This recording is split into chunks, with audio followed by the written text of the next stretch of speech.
우리 미가서 말씀, 오늘이 마지막 시간입니다. 네 차례에 걸쳐서, 오늘까지 네 차례에 걸쳐서 말씀을 나누는데요. 오늘 제목은 다시 긍휼히 여기시리라 제목입니다. 신앙생활을 하면서 우리는 모두가 다 때로 어려움, 또 시련, 이런 일들을 경험을 하죠. 그런데 이런 일이 우리에게 부딪혀 올 때 반응하는 것은 크게 둘로 이렇게 나눠지는 것 같습니다. 그리고 어떻게 반응하냐에 따라서 어려움과 문제, 시련을 통해 하나님께 더 가까이 나가는 사람들도 있고, 반대로 우리 하나님으로부터 더 멀어지는 사람들이 있습니다. 하나님부터 더 멀어지는 사람들은 이런 고난이나 시련이 닥칠 때에 원망과 불신이 앞서게 된, 이게 환경을 탓하고 다른 사람을 탓하면서 이제 책임 전가하고자 하는 마음이 앞서게 되고, 때로는 하나님도 원망하는 이런 반응을 보게 됐는데, 이런 반응은 우리의 그 신앙의 위기를 더 깊은 문제로, 어려움으로 몰고 갑니다. 근데 반면에 어떤 사람들은 시련을 통해 자기 자신을 돌아보는 거예요. 내가 지금 어디에 서 있나? 하나님과 관계에서 내가 지금 어떻게 살아가고 있나? 이렇게 자신을 돌아보면서 하나님 앞으로 더 가까이 나아가려고 하고, 그러므로 말미암아 하나님을 더 깊이 알게 되고 성숙한 신앙인으로 자라가는 것을 보게 되죠. 오늘 그 미가서의 마지막 장인 7장은요, 그 한 장 속에 인간의 그 절망과 그리고 궁극적인 소망이 아주 두드러지게 대조를 보이고 있어요. 먼저 7장 1절부터 6절을 제가 읽을 텐데요. 이 말씀은 당시 이스라엘 사회가, 유다 백성들의 삶이 얼마나 처참한 상황에 놓여 있었는지를 얘기해 줍니다. 제가 읽어 내려갈 텐데요. 여러분들은 한번 눈으로 따라 읽으면서 그 말씀을 한번 느껴보면 좋겠어요. 미가서 7장 1절부터입니다. 재앙이로다 나여, 나는 여름 과일을 딴 후와 포도를 거둔 후 같아서 먹을 포도송이가 없으며 내 마음에 사모하는 처음 익은 무화과가 없도다.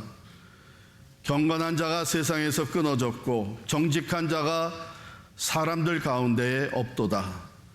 무리가 다 피를 흘리려고 매복하며 각기 그물로 형제를 잡으려 하고 두 손으로 악을 부지런히 행하는도다. 그 지도자와 재판관은 뇌물을 구하며 권세자는 자기 마음의 욕심을 말하며 그들이 서로 결합하니 그들의 가장 선한 자라도 가시 같고 가장 정직한 자라도 찔레 울타리보다 더하도다. 그들의 파수꾼들의 날, 곧 그들 가운데에 형벌의 날이 임하였으니 이제는 그들이 요란하리로다. 너희는 이웃을 믿지 말며 친구를 의지하지 말며 내 품에 누운 여인에게라도 내 입의 문을 지킬지어다. 아들이 아버지를 멸시하며 딸이 어머니를 대적하며 며느리가 시어머니를 대적하리니 사람의 원수가 곧 자기의 집안 사람이리로다. 참으로 처참하죠. 세상에 믿을 사람들이 아무도 없고 지도자로 세운 사람들은 자기의 욕심에 휩쓸려서 불의를 행하고 있고, 심지어는 가정 내에서도 우리가 서로 믿을 수 없는, 사랑이 다 메말라버린 그런 처참한 상황을 얘기하고 있습니다. 이것은 당시에 참 극심한 그 영적 또 도덕적 타락, 그리고 거기에서 비롯된 불신에 대한 삶을 탄식하고 있는 내용이죠. 한마디로 얘기하면 하나님을 떠난 사회가, 하나님을 떠난 가정이 얼마나 파괴적이고 절망적인가 하는 것을 보여주며 경고하고 있는 메시지입니다. 신뢰가 다 사라져요. 사람마다 탐욕으로 넘쳐나요. 정의를 짓밟습니다.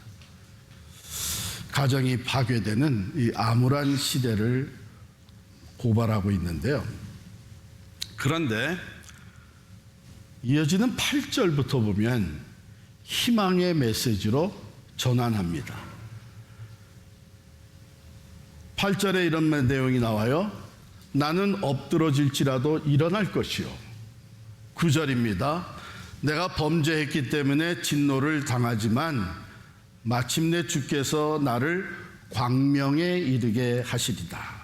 11절 회복시켜 주시는 그날에는 지경이 넓혀질 것이라. 12절 이 바다 이쪽에서 저쪽까지, 이 산에서 저 산까지 흩어졌던 사람들이 다 돌아오게 될 것이다.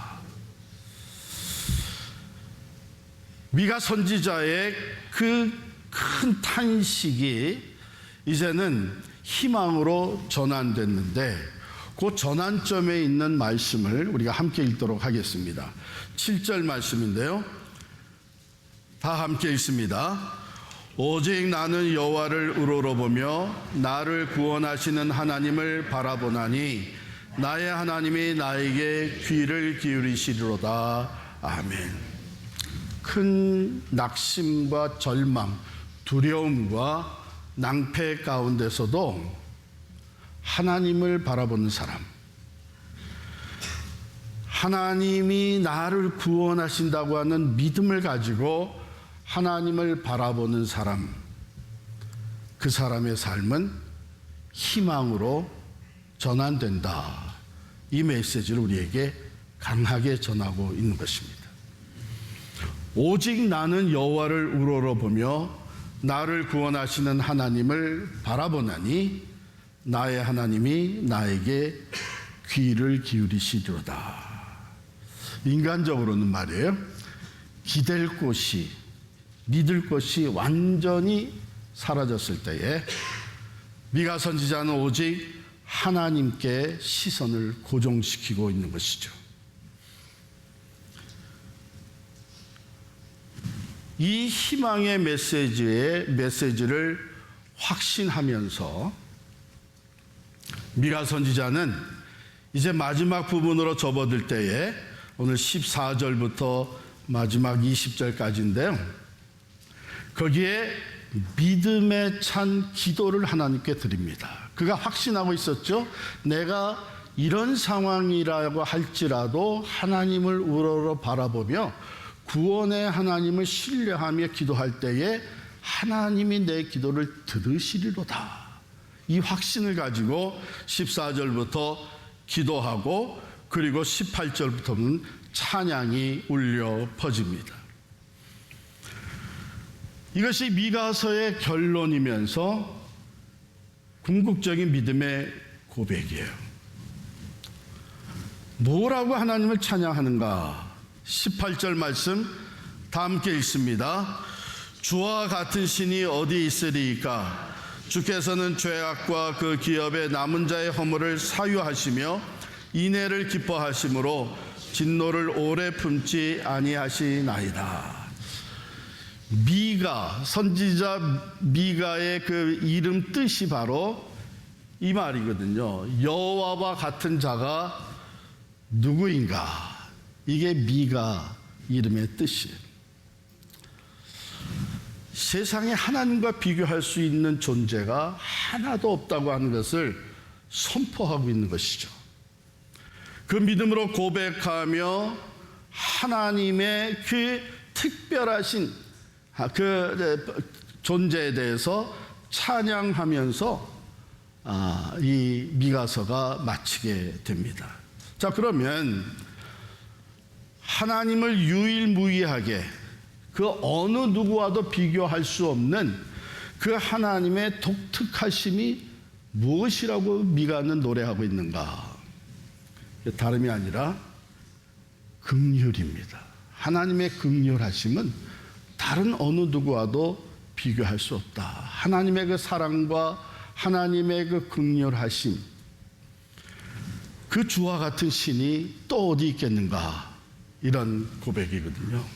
주께서는 죄악과 그 기업에 남은 자의 허물을 사유하시며 인애를 기뻐하심으로 진노를 오래 품지 아니하시나이다.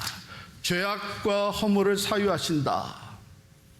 그 죄의 대가를 지불하고 용서해 주신다는 의미죠. 그 죄를 기억하지 아니하고 지나쳐 버린다는 의미도 담고 있습니다. 왜 그렇게 하시느냐? 그건 하나님이 인애를 기뻐하시기 때문이다. 이게 헤세드라고 하는 하나님의 그 자비와 긍휼과 사랑을 말하는 것인데, 하나님은 물론 공의의 하나님이시기 때문에 죄를 절대로 간과하진 않습니다. 죄에 대해서 징계를 가하시고 심판을 하시고 또한 분노하시는 하나님이신데, 하나님은 그 죄에 대한 분노보다 더 좋아하시고 더 기뻐하시는 것이 있는데, 그것은 뭐냐면 긍휼을 베푸시는 것을 더 기뻐하시는 거예요. 그런데 그것이 우리의 행위나 또한 자비와 긍휼을 받을 만한 자격이 있어서가 아니고 하나님의 본성이 사랑이시기 때문에 그런 거예요. 하나님은 우리를 벌하는 걸 그렇게 즐거워하지 않습니다. 어떤 분들은 하나님 하면은 두려운 생각부터 조심해야 되고 그 앞에서는 잘 살펴야 되고 이렇게 먼저 생각이 드는데, 그렇지 않습니다. 하나님은요, 우리를 벌하는 것을 즐거워하지 않으시고 오히려 우리를 용서하고 우리에게 자비와 사랑을 베푸는 것을 기뻐하시는 거예요. 이스라엘 백성은 그들이 저지른 죄악 때문에 하나님의 징계를 받을 수밖에 없었습니다. 북이스라엘 그리고 남유다, 하나님을 버리고 우상을 섬기며 하나님의 공의가 아니라 욕심과 불의를 앞세우고 살아가면서 하나님께서 맡겨주신 그 리더십, 권력, 이 모든 것들을 불의를 위해 사용을 하며 자기들의 욕심을 채워갔는데 급급했었죠. 거기에 대해서 우리가 미가서 앞에 살펴본 대로 하나님의 진노가 있었고 하나님의 징계와 심판이 있었습니다. 그런데 하나님은 다시 우리를 긍휼히 여기신 분이시다. 이것이 19절에 나온, 다시 우리를 불쌍히 여기셔서 우리의 죄악을 발로 밟으시고 우리의 모든 죄를 깊은 바다에 던지시리이다.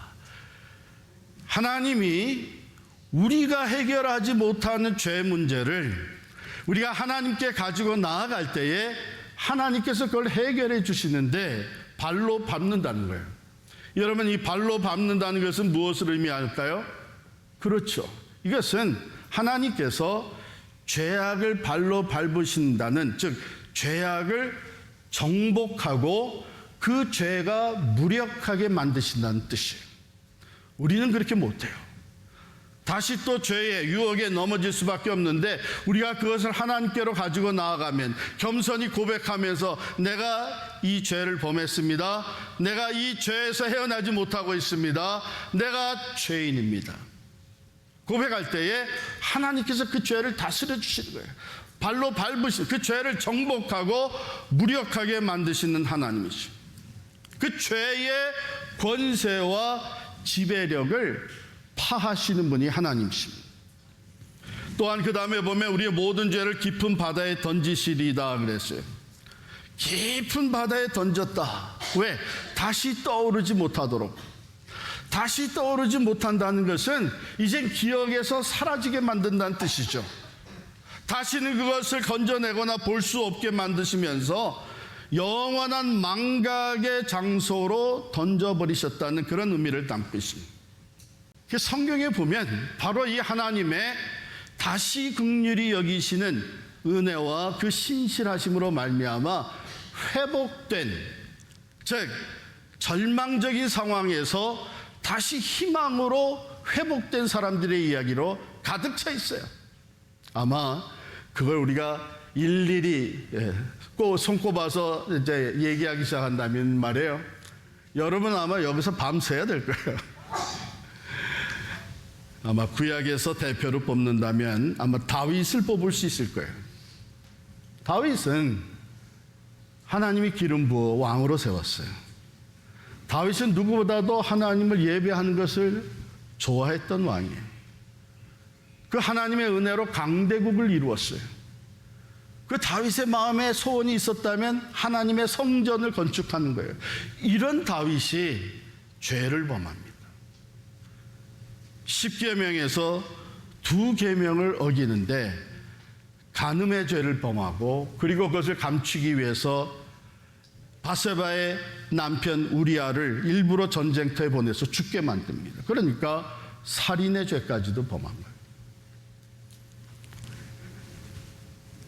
하나님이 나단 선지자를 보냅니다. 그리고 그의 죄를 고발합니다.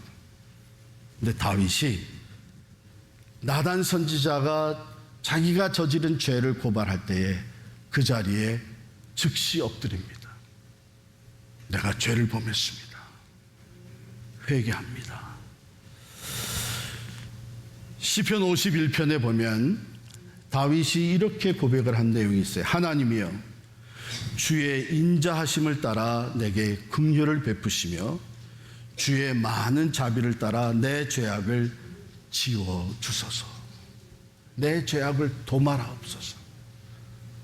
이게 다윗이 자기가 겸손하게 고백하면서 핑계할 거 하나도 없고 숨길 거 하나도 없고 내놓을 거 하나도 없이 오직 뭘 의지해요? 하나님의 자비하심과 신실하심을 신뢰하며 하나님 앞에 자복하고 회개한 거예요. 하나님이여, 주의 인자하심을 따라 내게 긍휼을 베푸소서. 주의 많은 자비를 따라 내 죄악을 도말하여 주옵소서. 그러니까 오직 하나님의 자비하심과 신실하심을 신뢰하며 하나님 앞에 기도했던 것이죠. 하나님은 진노를 멈추시고 회복을 시켜주셔서 다윗의 왕 여전히 든든히 세워지게 하시고, 그 다음에 다윗의 위가 끊어지지 않는 축복을 허락하십니다. 신약으로 넘어와서 우리가 베드로를 얘기할 수 있는데, 베드로는 예수님의 제자 중에 대표가는 사람이었죠. 자기 스스로가 수제자라는 것을 나타내 보이기를 좋아했고, 예수님이 고난을 당하신다는 것을, 이제 예루살렘에 올라가서 붙잡혀 가시고 십자가에 고난을 당하신다는 것을 얘기하면서 예수님이 뭐라 그랬냐면, 그때에는 너희가 다 나를 버리고 도망할 것이다. 그랬더니 베드로가 호언장담했죠. 주여, 주와 함께 죽을지언정 주를 부인하지 않겠나이다. 도망가지 않겠다는 거예요. 그런데 어떻게 됐어요? 그 마음먹은 대로 끝까지 따라갑니다. 붙잡혀가는 예수님을 따라가서 대제사장의 뜰에까지 들어갔는데, 거기서 한 여종이 베드로를 보고 물었던 거예요. 당신도 예수와 함께 있었던 사람 아니냐? 당신도 갈릴리 사람 아니냐? 당신도 예수를 따라다니던 제자가 아니냐? 베드로가 부인합니다. No, 나는 아니라. 맹세하며 부인을 합니다. 나는 그를 모르노라. 그때에 3번 부인했을 때에 닭 우는 소리가 들리는 거예요. 새벽 닭 우는 소리가 들릴 때에 주님이 하신 말씀이 생각난 거죠. 내가 새벽 닭 울기 전에 나를 3번 부인하게 될 것이다. 너무 마음이 고통스러워서 나가서 슬피 울며 통곡하며 회개합니다. 부활하신 주님이 베드로를 다시 찾아오세요. 내가 나를 사랑하느냐?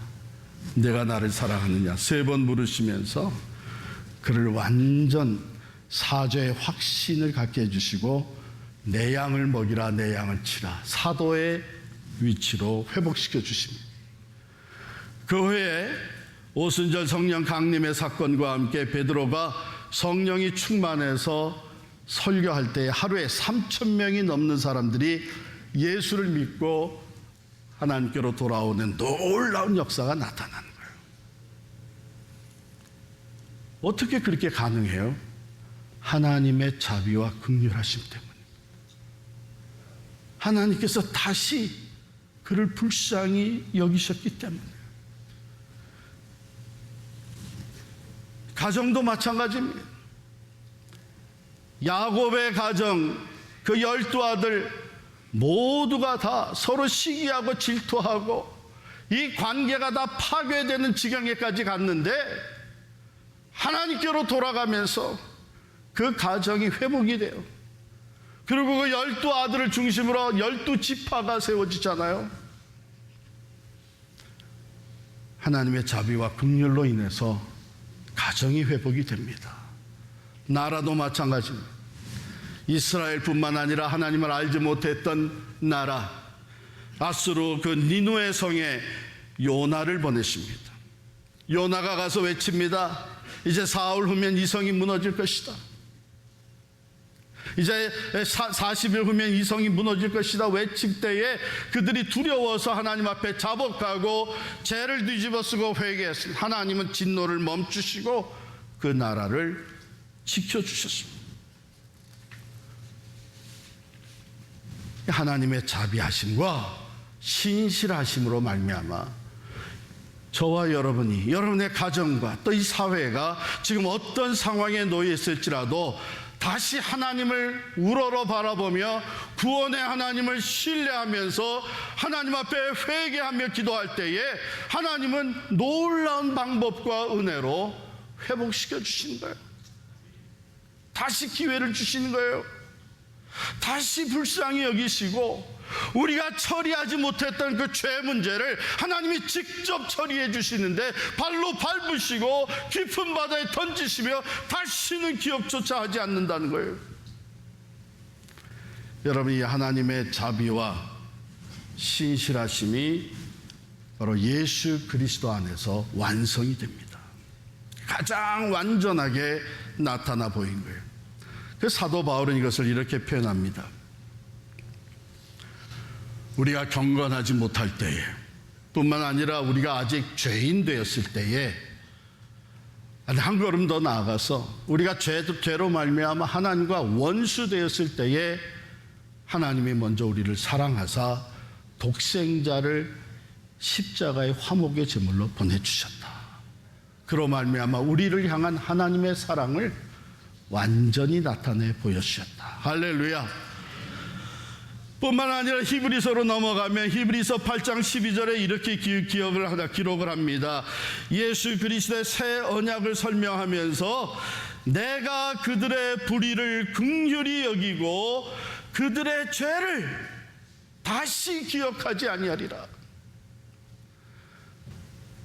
기억력이 좋은 사람들은 여전히 우리가 과거에 잘못하고 실수하고 범했던 죄를 기억하고 계속해서 기회만 되면 또 찔러댈지 몰라도 우리의 궁극적인 심판자가 되시는 하나님은 예수 그리스도 안에서 우리의 죄를 다 사하시고 뭐라 그래요? 다시는 기억조차 하지 않습니다. 할렐루야. 여러분, 이것이 하나님의 놀라운 은혜와 자비와 사랑이에요. 그렇기 때문에 미가 선지자가 담대하게 선포하는 것이 뭐예요? 주와 같은 신이 어디 있습니까? 이 세상에 주와 같은 신이 어디 있습니까? 절망 가운데서도 하나님만을 바라보시고 내가 죄인 것을 인정하고 회개하면서 오늘 9절에 있는 말씀대로 내가 여호와께 범죄하였으니 그의 진노를 당하려니와. 그렇습니다.